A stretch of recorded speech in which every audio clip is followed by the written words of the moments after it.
Okay, welcome back to the afternoon session, and kick off with any questions if you've got any. I can't tell if anybody's wildly typing. No.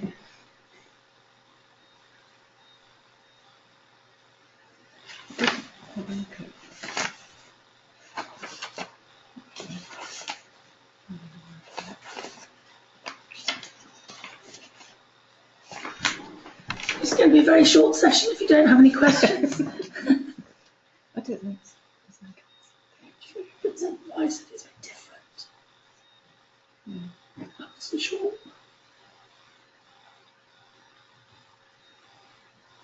So the motivations is one thing, and the experience. Yes, it is, isn't it? So, do they get a choice? Oh. That's okay. Okay, Michelle, it was just a case of if you've got any specific questions or whether that you wanted Pam to address. Michelle, you sent your aims and objectives. I'll let Pam do the talking. Sorry. Hi. It sounds like Rachel's really struggling now with her voice. Yeah, so basically, if you've got any questions, do type them in and I will answer them as they come through. I have got the question that you put forward, Michelle, about you wanted to explore women's experience of rapid BRCA gene testing in a clinical setting. I think that's possible by all means, as long as you're very careful about the way that you approach it, and your information sheet obviously will have to be very sympathetic to the subject area that the women are dealing with. So that's really going to be the key part.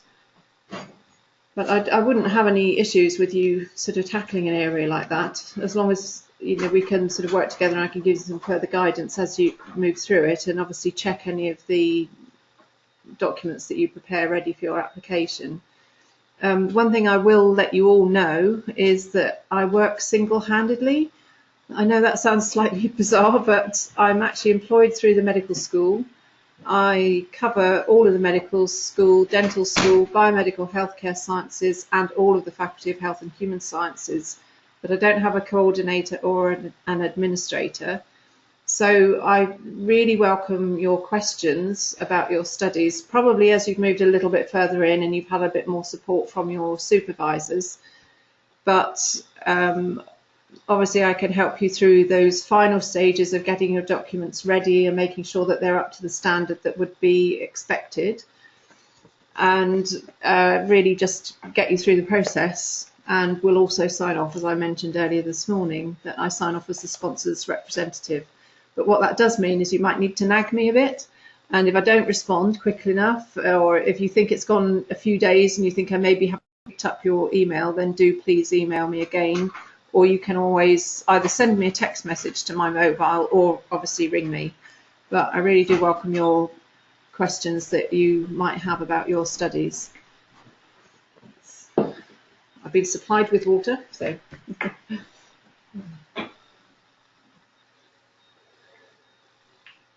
Any questions?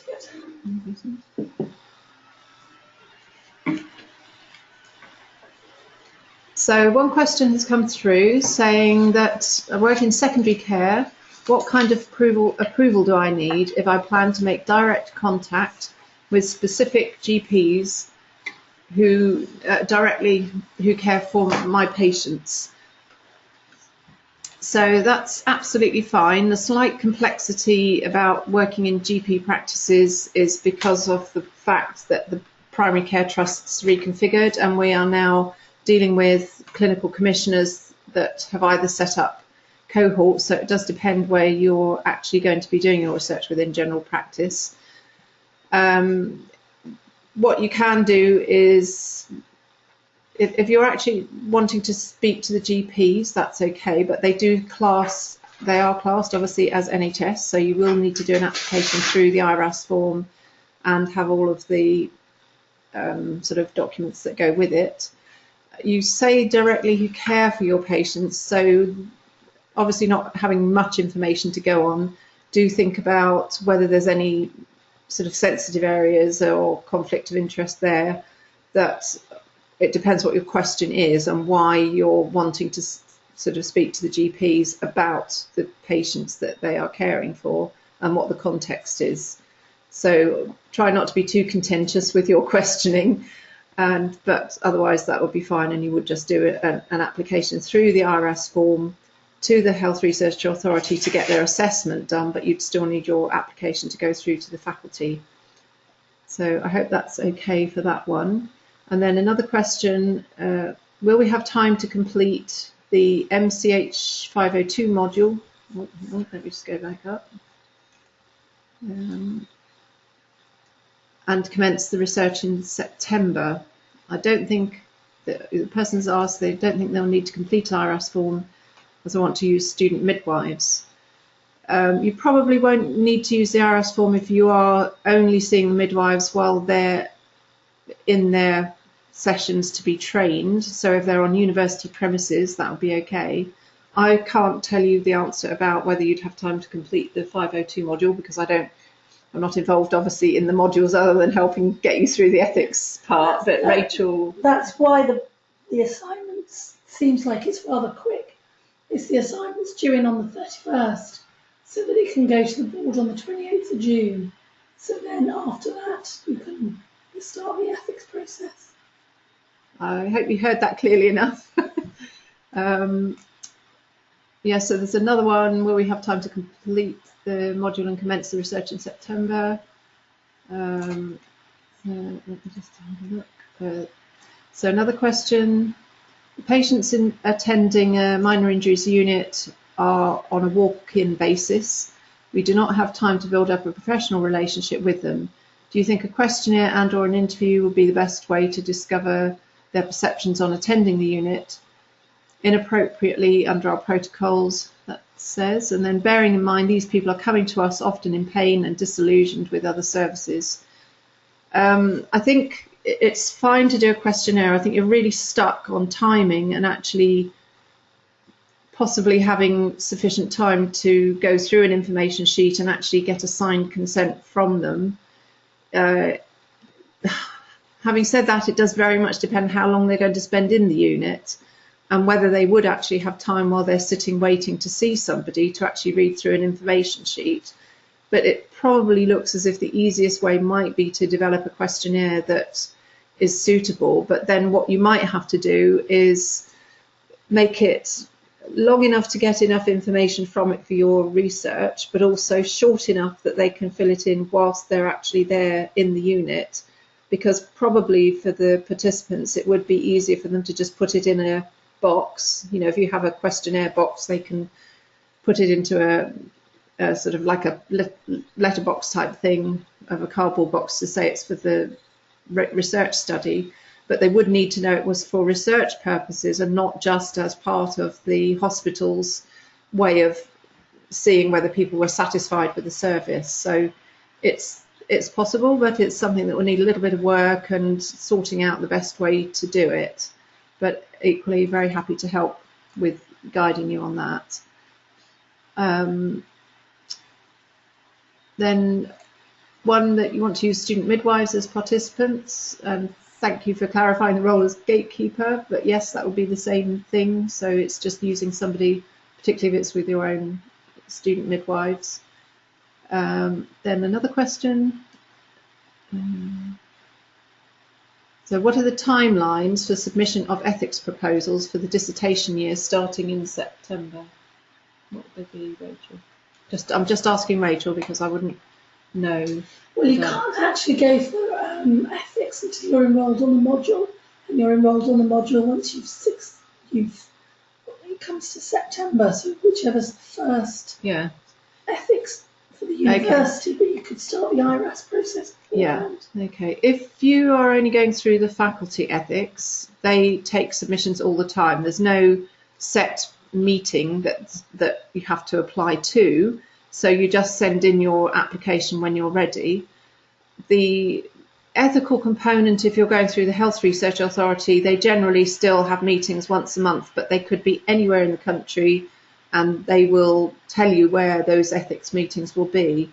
That has caused some problems recently for some supervisors, because obviously they wouldn't necessarily have time to go to one that was geographically far flung from Plymouth. But the ethics committee that through the Health Research Authority will allow you to phone in, or supervisors to phone in, but they do urge the student to go wherever possible. It is part of the whole process with the HRA that they do expect your supervisor to be there. So even if they can't attend, they have to phone in, because they have a pivotal part to play in your application. It's good for you to go because it's a learning experience, and also you get to answer questions about your study to the actual committee, which often makes the whole approval process a bit quicker. And it helps you, if your supervisor is there, to back you up should they ask you a question that you're not quite sure about the answer to. And you can then, sort of help get them, they can help you out with their answers. So it is quite useful. But yeah, you basically, if you want to start your applications, you can almost do that any time. And even if you're not necessarily going through the IRAS form, there's nothing to stop you creating a form, because as I said earlier today, it's your account, so you can manage that sort of logging in and logging out. But it also helps you think about the planning for your study, because of the way that they ask the questions. It makes you start to question yourself about your approach and how you're going about it. So it can sometimes be just used as a tool to help you get through the process. And the majority of the questions within the IRAS form have a green information icon that will give you guidance on how to answer the questions. So it isn't totally alien, and it's there to help you and support you. So do make use of it as well. Next question is, how long does it take for the approval process? I'm afraid that's a little bit like how long is a piece of string.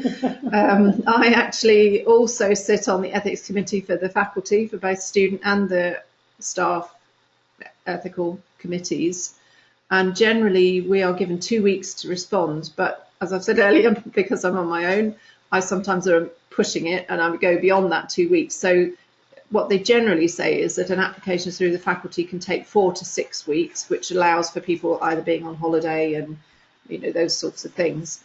As far as the HRA, it's absolutely just depends who you get as an assessor, what their workload is like, what your study is like, how many questions they have that they want to ask of you.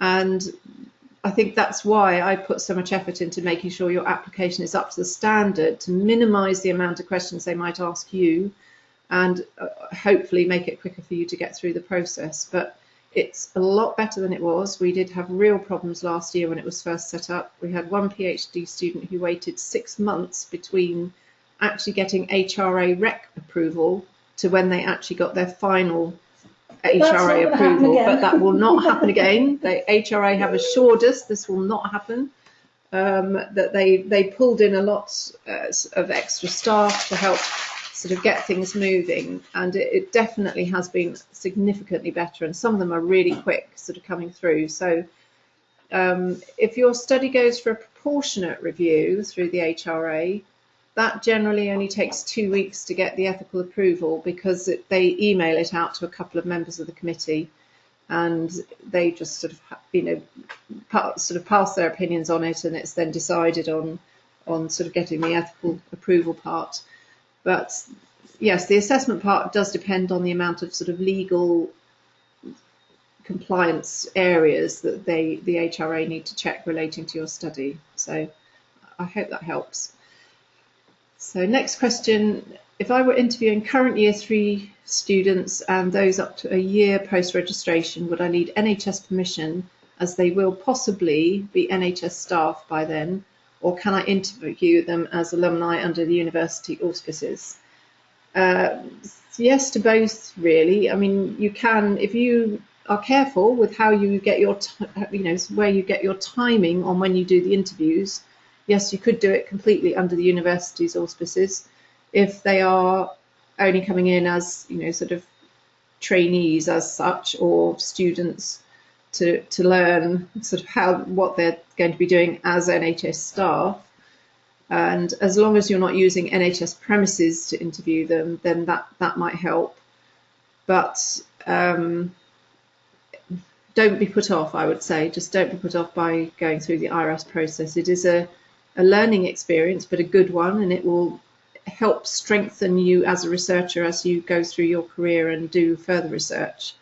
So it's probably better to get it out of the way now rather than sort of hit it head on later down the line when you're doing another study, or maybe with other collaborators, and you might suddenly be landed with, oh, you need to get this application in, and then you've never looked at one. So it is a bit of a toss-up as to what you do. But again, I can help you with that and give you further guidance when I have a bit more information about how you want to do it. But yes, it is possible. So I've got one question for Rachel, which is, my proposal is situated within a larger project. I assume I make that clear in the proposal. I can answer that one and say, yes, absolutely, you do. Also, for the purpose of the MCH 502 assignment, do I submit the information sheet consent form in the whole larger study, as this is what I actually intend to do in practice?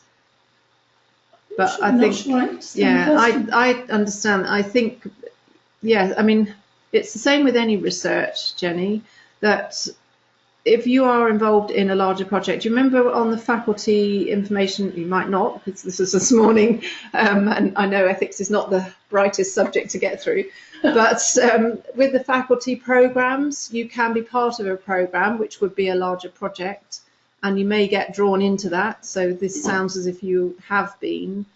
But what you need to do really is, no matter who you apply to get your ethical review, they need to know about the study you are involved in. And in fact, there is actually a question, if you went through the IRAS form, that asks if it's connected to any existing study. Now, those other studies that some of you might get involved in may already have gone through the ethical review process, may already have all their information sheets and consent forms sort of done. And you would have to refer to them. But the thing is, if your involvement in that study has a different aspect or a different area that you want to look at, that then you specifically will use for your research study, that has to go through as an amendment to the original study. And it has to be made clear that you will be doing it as part of your sort of MSc, PhD, whatever, so that the participants are aware that the study they originally signed up to has now changed, and it will involve maybe another aspect, or it will involve you as another researcher, collaborator on the original study. So I hope that answers your question adequately, but please say if it doesn't and if you want further information. Next question is it more difficult to get approval if the women have had breast cancer? No, not at all. It's all about your approach. So as long as you are kind and understanding in your approach to your potential participants, patients are amazingly resilient. They're often really keen to help out with research, and to the point where, as I said earlier, they will often not even bother reading the information sheet because they just want to sign up to something because they feel they're doing their part. But you just have to show sensitivity in your approach, and that is from literally from the first moment that you have contact with them, that you explain how you will approach them, how they won't be made to feel that they have to complete any part of your study. You know, if it's in various sections, that they might be able to complete part of it but not all of it, so that you're just showing that understanding, that you're sympathetic to how they might be feeling. But don't be concerned about talking about sensitive subjects as long as you do it appropriately. But again, I can help guide you with the wording on that. You know, and if you make your best efforts with putting something together, I will always add comments or, you know, sort of supply further guidance. So don't be put off. Then I hope that's answered that. Then from Polly, what is the date for the ethical committee in June that we are aiming for? As I just sort of mentioned earlier, there's no particular date. If it's the faculty one, it will just go through whenever. The date sheet, the one I'm talking about is the award board for your assignment. All right. Rachel said the award board for your assignment is the 28th of June. So I hope that makes sense. After that, they can submit it. Okay. So after that date, after the 28th of June, you can submit anything you need to, and to whichever, if it's ready, of course, yes. And I've passed it, and it can go to whichever review committee is necessary. And then please can you remind us how we register to obtain the IRS form? Really straightforward. You can either come to one of the training sessions, as I've mentioned, which I think you can book through Research Skills if you're here. If you're not here, literally you can put IRAS in Google. It's that simple, and it will come up with the link saying Integrated Research Application System. It will take you to you enter their page, and it shows you all of the people that collaborate with the IRAS system. And you'll have little headings going along the top, and it will say things like help, contacts, and things like that. There's one that says create an account, and you click on that, and it will just come up with boxes that allow you to fill in your name and address and email address. And then it supplies you with a unique code and a submission box, and you put that code in, and then once it's done that and it's activated a form for you, then it will enable you to then just log in and log out with your chosen password. So it is really easy to do. Obviously, navigating your way around the form and how to sort of get it going, there is some e-guidance on how to create and set up an IRAS form, which is on the detail of my key tips document that you should have access to. Yes, yeah, that's apparently all gone on the DLE, so you should be able to, if you look at my sponsors key tips, it will give you the link that tells you how to do the e-learning. The only difference between doing the e-learning through the IRAS system itself is it is literally page by page, so it's not quite easy to dip in and out, but basically once you've set it up, it's really quite straightforward. Once you sort of have created a form, you just click on new project task, like a little task button that says new project, and then that's it. It will come up with a project filter form for you to complete to say what your study is about, and then you essentially have a form. But there's a huge amount of guidance on the IRAS website as well, but it might be quicker to just have a phone call with me and I'll just talk you through the process sort of at a convenient time. So if you let me know when might be the best time for you, then I'm very happy to do that as well.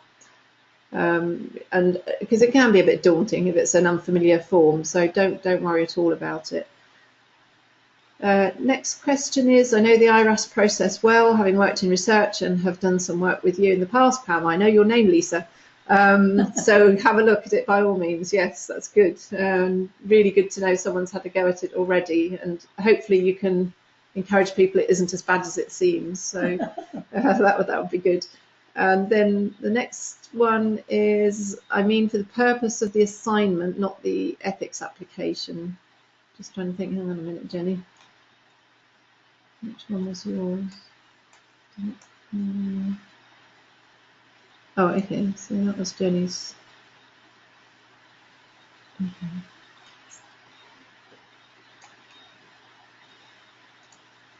So you would. I'm just trying to get the clarity on your question. You say you mean for the purpose of the assignment, not the ethics application. So is that in relation to the larger programme?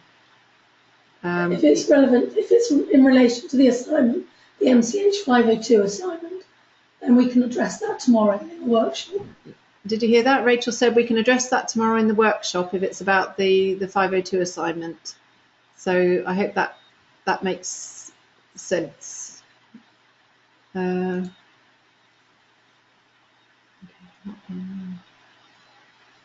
Okay, so yes, Lisa, probably a good comment, yes, to get both if you don't want to be held up with a block down the line. But again, do feel that you can email me and ask a question if it's in relation to the forms and whether you should go down the IRAS route. I mean, I can't emphasize enough. The thing is that once you've actually got into the IRS form, you can look at some of the questions that state whether you need to actually go through the ethical aspects of the HRA. But what I could do actually is I have got the detail from the IRAS form, and I can send that through to Rachel, and she can also put that up on the DLE, and that specifies the exclusion categories that mean that a study doesn't require the NHS ethical review, or the UK health departments as they call them, for those types of study. But generally it's, if your study is NHS staff or NHS premises, sometimes you need to tick both boxes because it might involve both, then you would do it through the IRAS form and the HRA assessment, and then the faculty ethics committee form. So next question is, I work in the NHS acute hospital and I'm thinking about using a questionnaire to gather information from staff on a medical admission unit. This information is not about specific patients. Do you need HRA approval and university approval? Yes, you do, unfortunately, because it is about, you're gathering information from NHS staff. So, and they are on NHS premises, so anything that you are doing, so essentially you're collecting data that is only generated from that NHS establishment. So it would be HRA approval, which will be the assessment part of it, and then the university approval for the ethical component. So I would suggest the best thing for any of you that are needing to go, even if it's just through the HRA assessment process, is that you fill in the IRAS form and you get used to all of the questions and everything that are in that, because it's a lot easier then to copy and paste information from your IRAS form into your university ethics application. And the university application is much more straightforward. It's very simple. There are certain areas they like answered and certain areas that are common pitfalls that people just don't quite see what they're asking. One of those being around debriefing. So, little questions like that where they are really trying to see what you are going to do as far as debriefing your participants that you've used. So, yes, there's quite a bit of variation on depending on the type of project, but obviously happy to help with any of them. I have had a look at all of the ones all the questions and everything that you sent through, all of you, that you sent through to Rachel, and she very kindly printed them off, as she said, and I had a look at them over lunch. I'm not daunted by any of them. So Yay. Don't worry, they're all fine. All things to work on, and that's all really great. So don't worry, you're all going along the right lines and you're asking the right questions, which is really good. Okay, so the next one is it also worth talking to my local R&D for advice?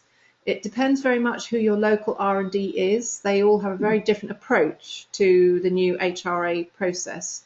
What you need to understand is the HRA have essentially taken a chunk of their work away, because the HRA are not only looking at ethical aspects of a study, if they're reviewing it, but the assessment part is looking at legal compliance, which is an area that was previously covered and is still covered by R&D departments in NHS trusts. So it very much depends. Most of them can't do anything until you've actually got HRA approval. The first thing that they will want if you approach them is a copy of your protocol. But I would suggest don't send them a half-ready protocol, only send them one when you're close to the final version of it. And then what they'll probably say is, okay, that looks fine, let us know when you've got HRA approval and send all your documents through. One thing to bear in mind if you are approaching R&D after you've gone through the HRA process is to be wary of an R&D department asking for additional forms to be filled in, because this is something that the HRA are trying to clamp down on, and they want to know if you've been asked to fill in additional forms and you're meant to contact the HRA, because the HRA then feel that particular R&D department might not be supporting their process, which is to make the process more simple for you. So just think about that. So yeah, Lisa has come back saying, yes, I think it's a case of just working systematically through, which is absolutely right. So I think that's a good sort of motto to go by. And don't be don't overthink things. Don't be challenged by it. Just think it's just a form. I can do this. I will fill it in, and it will be fine. And Pam is there to help. So don't worry. Okay. So another question has just come through. Can my participants be researchers leading current randomized controlled trials or laboratories involved in experiments into new cancer therapies governed by genetics? Fascinating question. That's from Polly. Oh, yes. I would just be wary. So what you have to consider is that if somebody is actually running a clinical trial, they will actually be bound by investigator brochures relating to whoever is running the trial. So commercial companies are particularly sensitive about researchers that are doing their studies as they see them being involved in other studies, and they would want to know whether they were going to be or not. And they can sometimes see that as a breaching contract. So whoever has set up a controlled trial, randomized controlled trial with a researcher will have a form of agreement or contract in place to say what they can and can't do. It very much depends on what you want to ask them and in the capacity in which you're going to approach them, and whether that's related at all to their current activity. So bearing in mind what I've just said, I would try and not get too involved in what their current activity is, but depending on what you want to really find out. The thing is that commercial companies that sort of run cancer therapies, and particularly the ones revolving around genetics, because of the sensitivity around genetics and DNA and studies like that, is that you could be seen as a spy. I know that sounds drastic, but it's sort of how they see it. So I'm not saying what you're sort of thinking about is impossible, but it very, very much depends on the context in which you want to do it and why you want to know about that, and what type of experiments you want to sort of find out about. If it's any help at all, do be reassured that prior to sort of coming to the lovely Southwest, I did work at Addenbrooke's as a lead research nurse, and I set up a biobank. So I've got a very extensive background in sample handling, and I worked on a genetic study and also cancer treatments. Most of the work I did was around oncology, and I was sort of based in the uro-oncology department. So these types of questions don't faze me, but it's just really making sure we get you down the right route to make sure that you're not putting yourself at risk as a researcher and asking questions that might come across as, you know, maybe being inappropriate or a little bit too sensitive that people just don't want to do or be involved in your study. So I hope that helps, but I think, you know, obviously do ask more questions as you go along.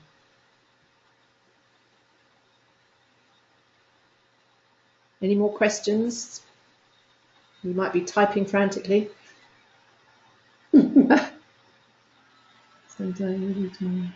Yeah, absolutely fine to have more time and, you know, really get your aims set.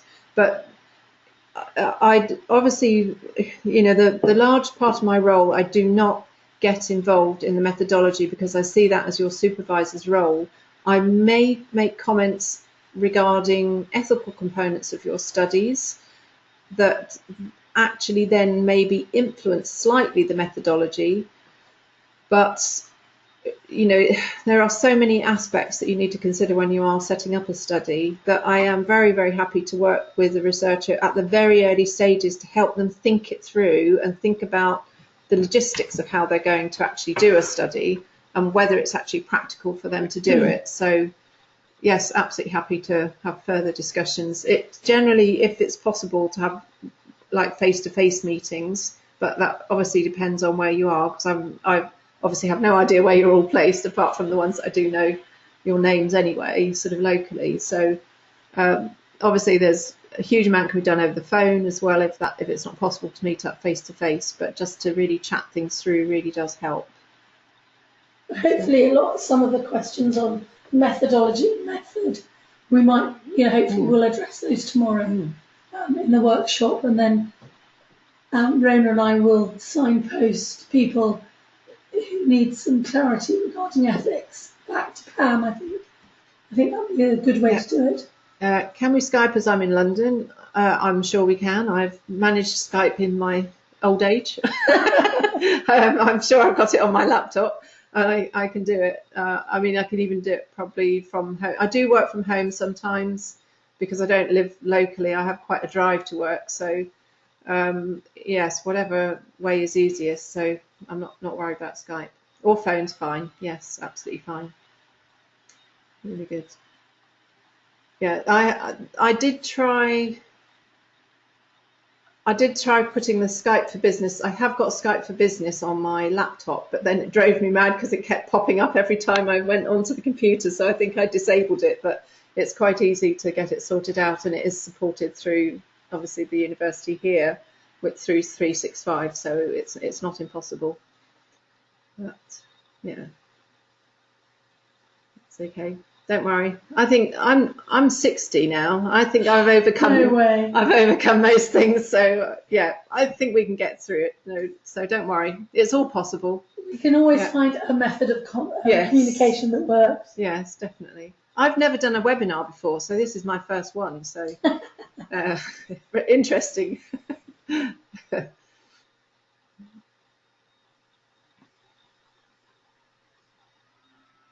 Any more questions?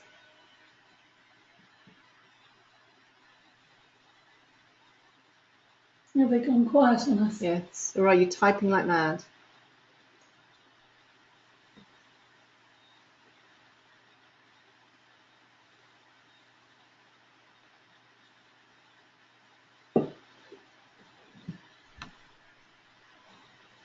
Anything else you need to know? I know, I said. It's one of those things, you don't know what you don't know. There isn't the copy of the participant information sheet that comes through from the HRA is only in PDF, but I do have one that I've sort of put together that is in Word format that would be fine, and I can certainly send that, and it just gives you the key headings that you need to put in your information sheet, and gives you a little bit, a couple more sort of things, general bits of advice really. So yes, I can absolutely make sure that Rachel has that as well. All the documents you sent me, Yeah. Yeah, the consent form is in a Word document, and sometimes it can be a little bit of a nuisance the way that the boxes move about, because it has got boxes for initials. So and trying to type your question sometimes then goes underneath the box. So you do need to be a little bit adept at moving text, like little text boxes about and things like that to do the consent form, but otherwise it's fairly straightforward. No, ethical considerations with a systematic review. Generally, you wouldn't need to go through the HRA if you're doing a systematic review. That's all done outside of anything ethically as far as a review. What you just need to do, I think, is you have to just put your study forward to the faculty ethics anyway, just so that they know what you're doing if it is a systematic review. Not that they would necessarily need to sort of send it out to lots of members of the committee for review, but they just like to have an overview of every project that is going on, so they have a record of what's gone through the faculty. And you would guide more. So Rachel will guide you more on systematic reviews. It's just about, sometimes it's about permissions. Yes. About if you're going to use other people's data. Yes, definitely do be aware of copywriting. So even if you are looking at stuff that is on the internet, do make sure you've checked any copywriting regulations regarding anything that you're accessing. And so those are the areas that you'd need to be aware of.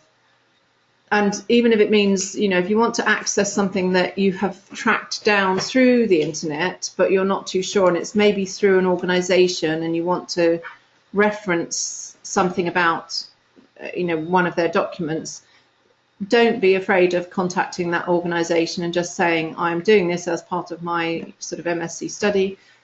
this is what I'm looking at. Is it okay to reference this or to, sort of use this and as part of your research? And then they'll generally write back. And as long as you've got the evidence, so I suppose that's the sort of ethical component of it, is that don't be afraid to contact people and ask for permission to use their information.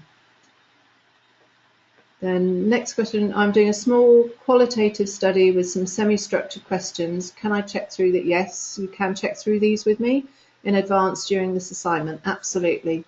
So I'm really here for you, not only up until you're sort of submitting your application, but also afterwards, because the thing is, if you are having to go through the HRA, any of you, they contact me as the sponsor's representative. Now, sometimes they will ask questions that I can immediately tell that it might be quite challenging for either the researcher or their supervisor to answer, and I will just step in, because some things can be a sponsor's responsibility to answer. And I've just challenged them over one that had a really small component of accessing NHS staff, which normally wouldn't go through their ethical review.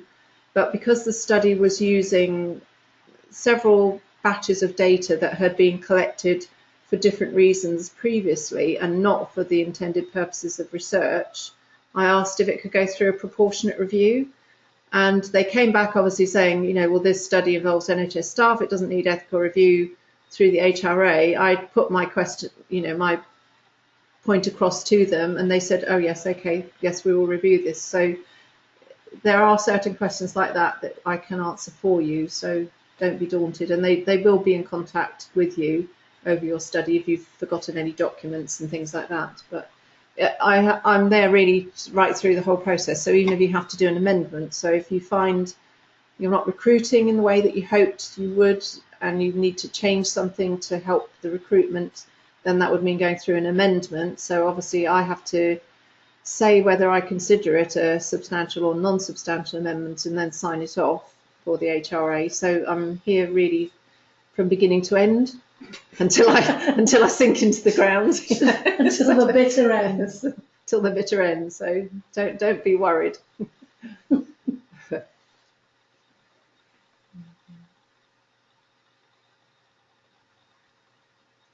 I hope we haven't scared you all. No.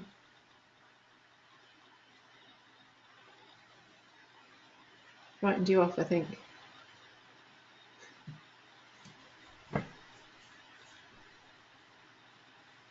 There's some key pieces of advice I think are coming through about being organised, being systematic, and thinking through some really key questions so that we're very clear about what we're asking. We're going to spend quite a bit of time tomorrow just really clarifying exactly what your research aims and objectives are from the work that you've kindly sent in.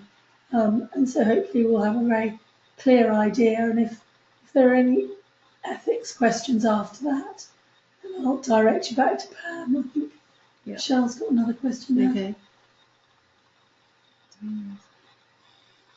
Yeah, you can email questions to me. Michelle's just asked a question. Yeah, absolutely. You can email to me.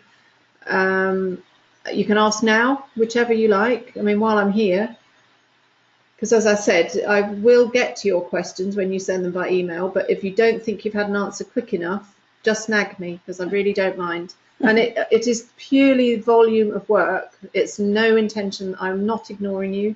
Your work's really important to me, and I obviously want to help you all through the process. But I just might need a bit of nagging if your need is a bit urgent and you want a quick question. Then do get in contact. And as I said, if you don't think you've had a response by email, and if you nag me or something, then do send a text message or just phone me. But do say who you are, because my phone obviously won't have all your numbers, and I won't know unless you tell me who you are. So that would be fine.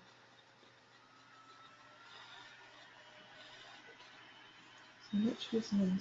Michelle. So Michelle was the.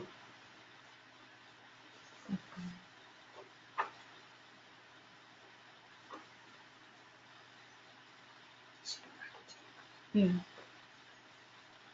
I mean, I think the key thing with that is going to be sensitivity, isn't it? Yeah. So the email that Michelle had sent through, sort of the ethical question she'd asked of Rachel, was the key aspects. What are the key aspects that ethics look at in a proposal that will make it easier to get signed off? I don't really think it's not really the ethical aspects that make it easier to be signed off. The thing that makes it easier to be signed off is the fact that it needs to be clear, your objective of what you want to do and your outcome, in that what you expect to find out from it is absolutely clear, and that the approach you have made to your potential participants is absolutely clear, and you've provided documents that are of a good standard and meet all of the criteria they are looking at, which is all the things that we went through this morning, that it's informative, you allow them the right to withdraw, you say who they can contact, and if they've got any concerns, how to contact you, and also if they've got any complaints, how they contact not only yourself but also your supervisor or a neutral point like the faculty ethics administrator.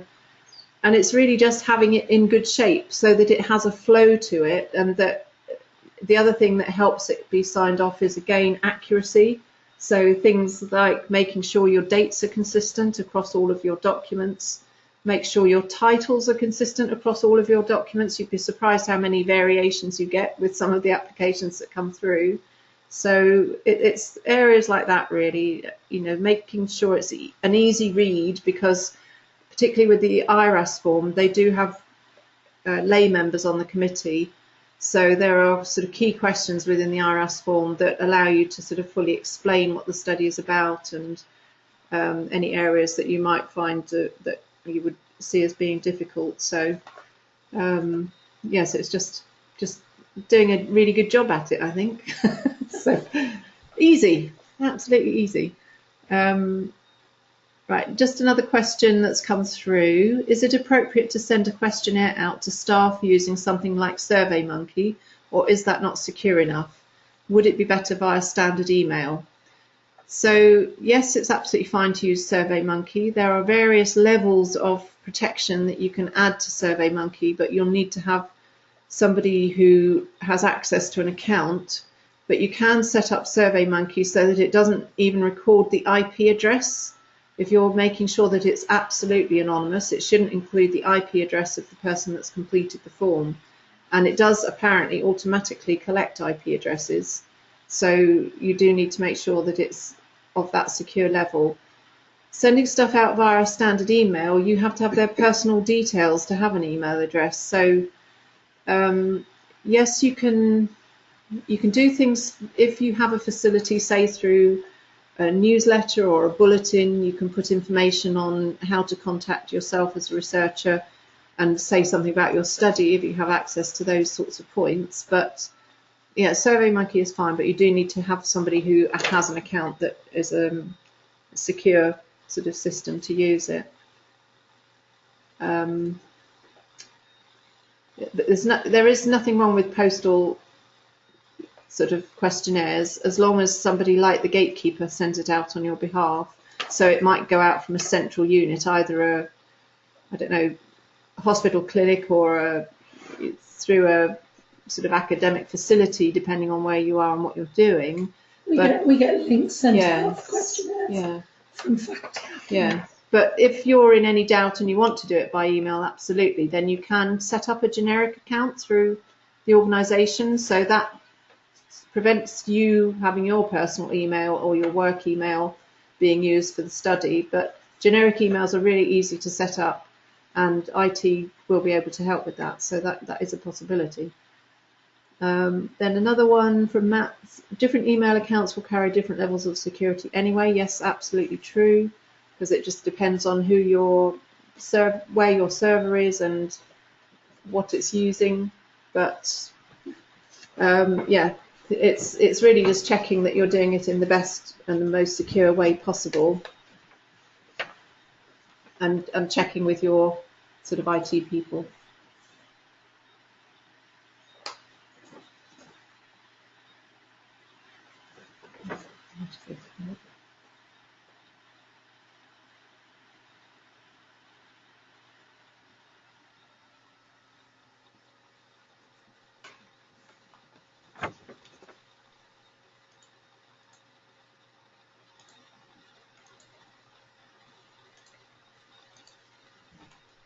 have we run out of questions, do we think? Or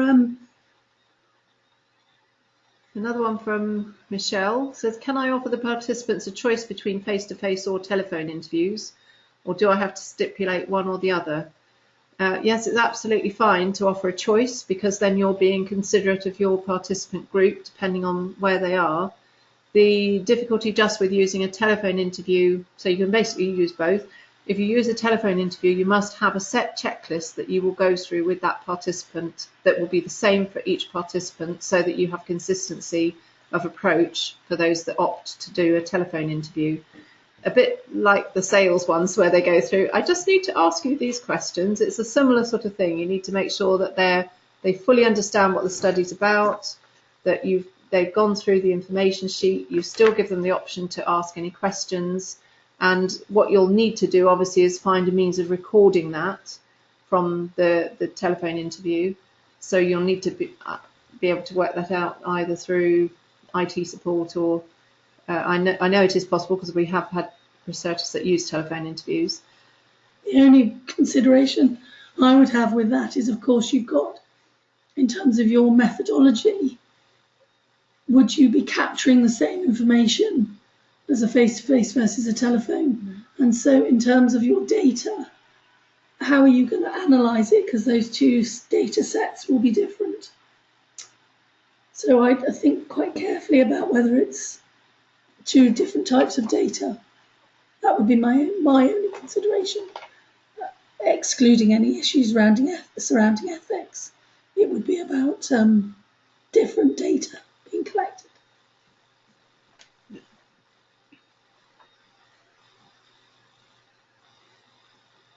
I think that's a very similar thing as well when you're doing either an interview or a focus group. You get very different types of responses from one-to-ones as opposed to focus groups. And running a focus group is quite a challenge, and you need to do some background learning about how to do a focus group if you are going to do one, purely because it is quite difficult to keep a bunch of people on track with your research ideas. So you have to set the guidelines at the beginning of it. So again, it's all about information and how you get that information across to your potential participants, and setting the scene for them of this is the way that it is going to be, sort of carried out, and this is what we are trying to find out, and this is the process we are going to use. Very much like, although it might not have been much help this morning, where I tried to give you an overview of what we would be looking at, so you have in your mind the sort of areas we would be covering. And it's a little bit like, thinking about a journey and wanting to know where you're going from A to B and how you're going to do it. You don't just sort of set off blindly and think, oh, well, I'll find it eventually. So you do need to be clear about how you explain information to participants, and, sort of make sure that you've managed it, I think.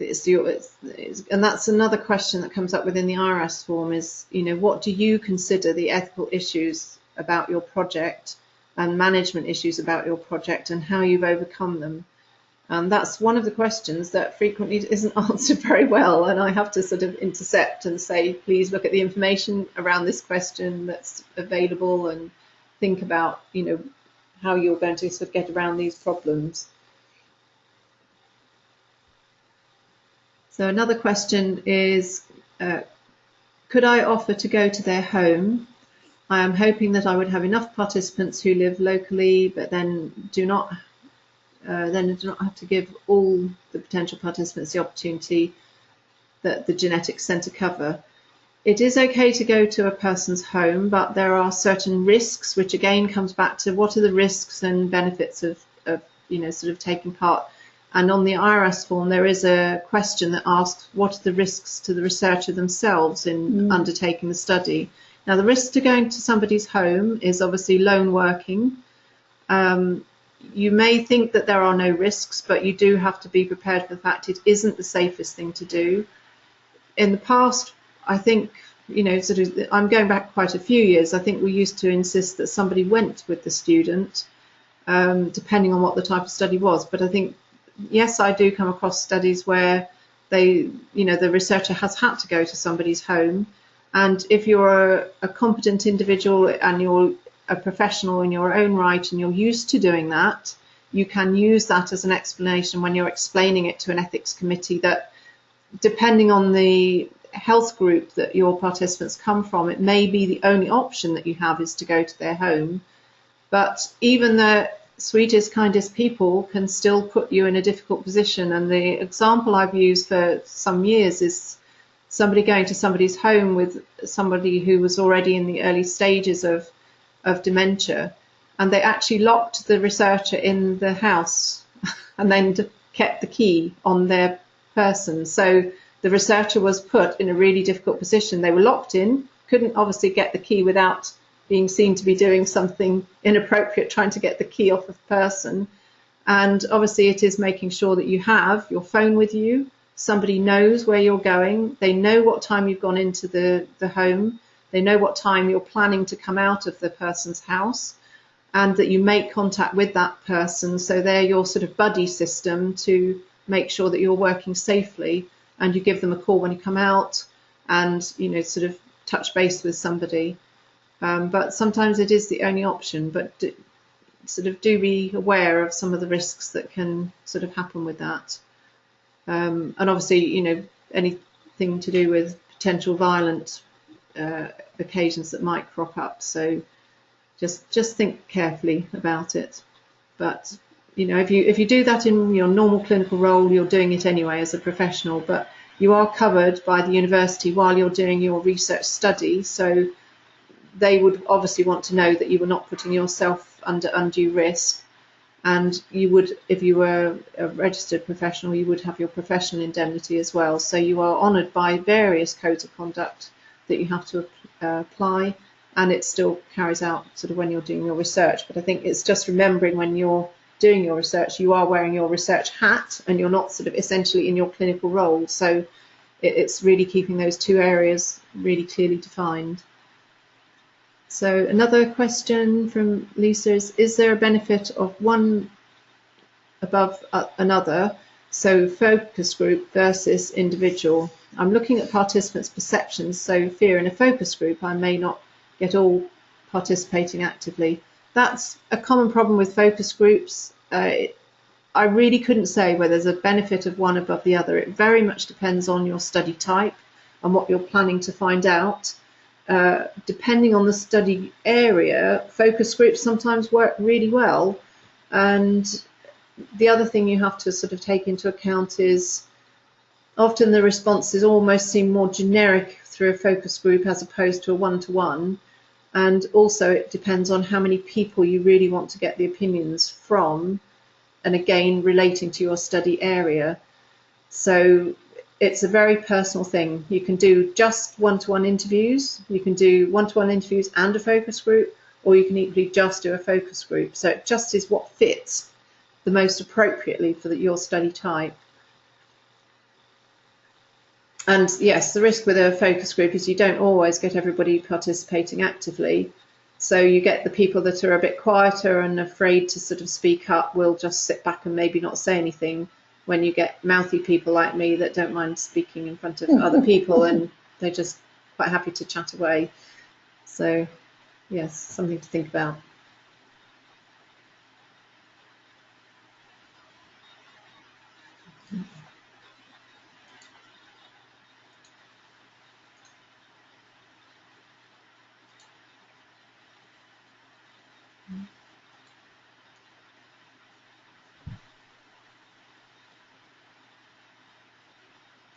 Lots of very interesting questions.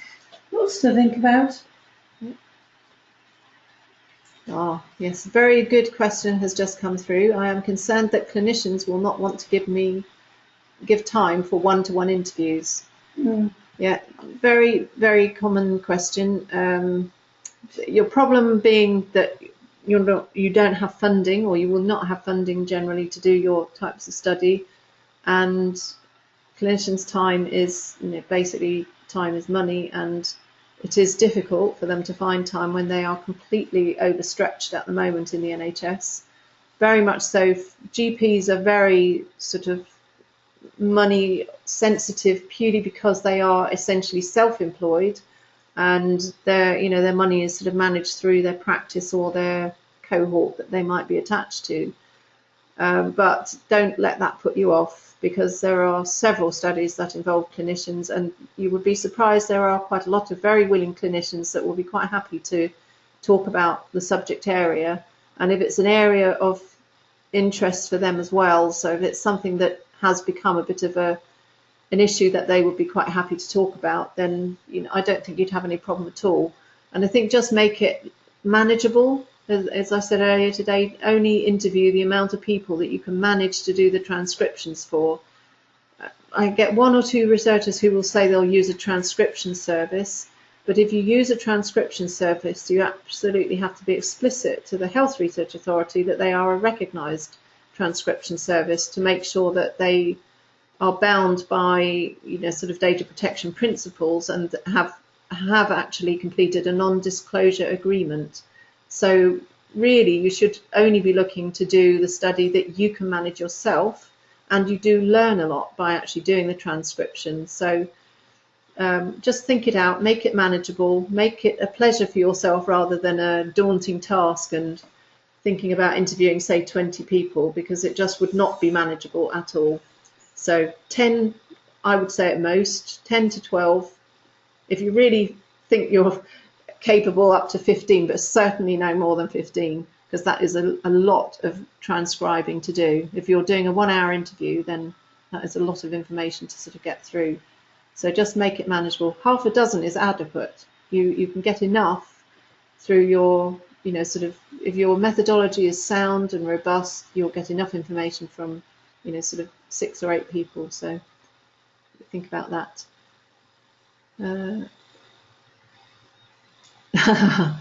Interesting one, which is obviously relating to the clinicians not wanting to give time, is try to get a time that is good for them and bring them lunch. Now, the slight problem with that is that is seen as coercive. So, there's a whole area around giving people things to do your study. I know it's tempting, and one recently was they were going to give a £50 gift voucher, and then they had to fill in something like almost like a competition for it, but just don't. I mean, they should, if they're willing to do it, they're willing to do it. They don't really need bribery to sort of get them to come and do it. So yeah, don't get yourself caught up in that, because you only have to answer yourself to the HRA about why you're giving them lunch, and is that not seen as coercive. So yeah, just make your study good, make it interesting enough, and they'll take part. So yes, and wine. I'd have a glass of wine, I think. Yes. You invite me. Yeah. Lunch is a medical reps trick. Yes, that is true. Absolutely, Matt. I know. I've been in the NHS long enough to know that. But that's a very different thing, because they're trying to sell a product, and you are trying to do a piece of research. So they have the money behind them as medical reps, because they're trying to get you to sort of buy into their drug trials and offering things like that. So yeah, keep it clean and keep it, sort of focused on what you want to do as your research. Yeah. And well, yes, when it comes to the module evaluation form, I'm perfectly happy to bribe.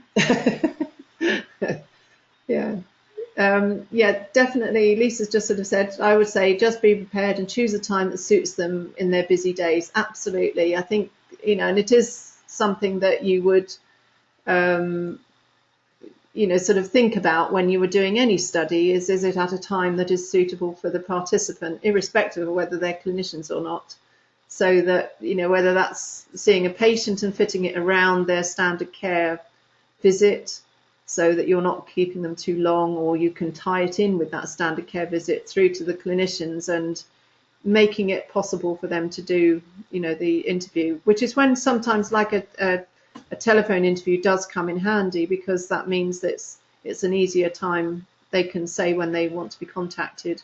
If you are going to give people options of when they are contacted, you can use a reply slip with the information sheet that says when a person would prefer to be contacted and the number or way that they want to be contacted. So that's not out of the question, and you can certainly use that. But yes, definitely. Just think about your participants and yourself, and keep yourself safe.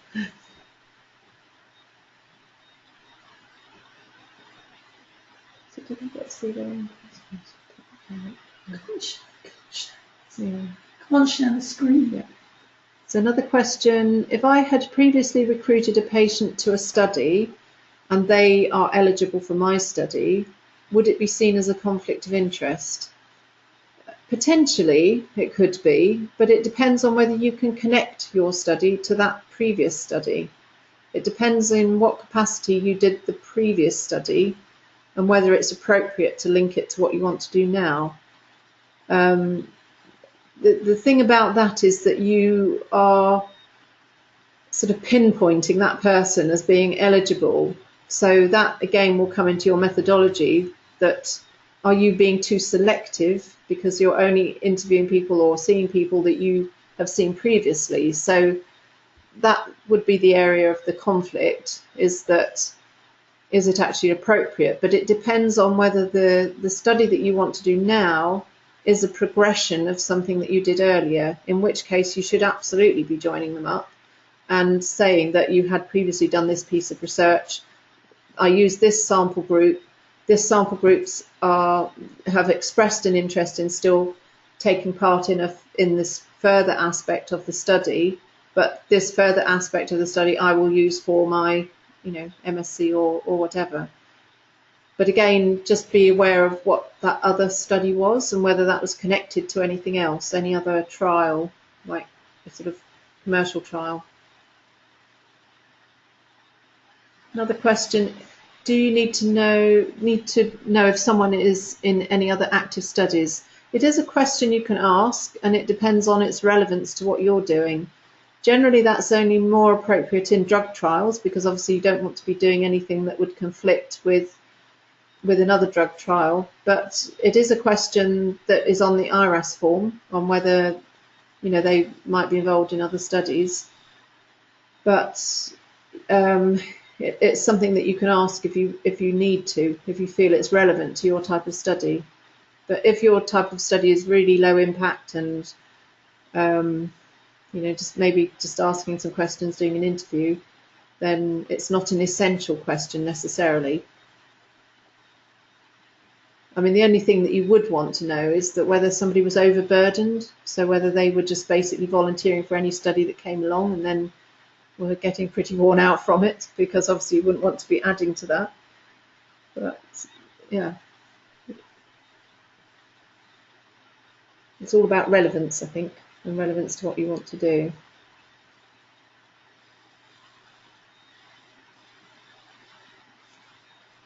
Any more questions?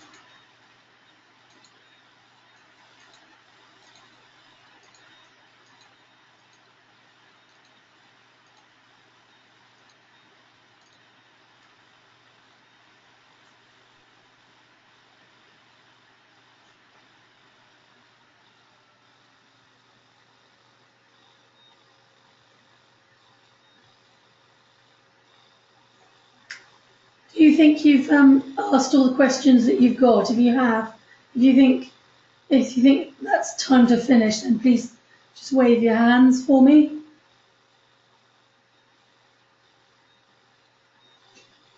They're waving at us. Yes, a few little waving hands. Okay. Yes. I mean, obviously, Pam's available as a resource in ongoing. So just because you haven't asked it today doesn't mean you don't get the opportunity to ask her at another stage. But I think one thing I'd say is huge thanks to Pam for coming today and delivering such a valuable session to you all. And I will see some, or virtually see all of you tomorrow. Otherwise, I think we'll finish at that point, unless anybody's got anything else they'd like to ask. That's okay. Yes, thank you. Yes, thank you very much, Pam. So we'll. You're very welcome. Oh, thank you, Matt. Thank you. Great, thank you all, and I will see you all tomorrow. Thank you very much.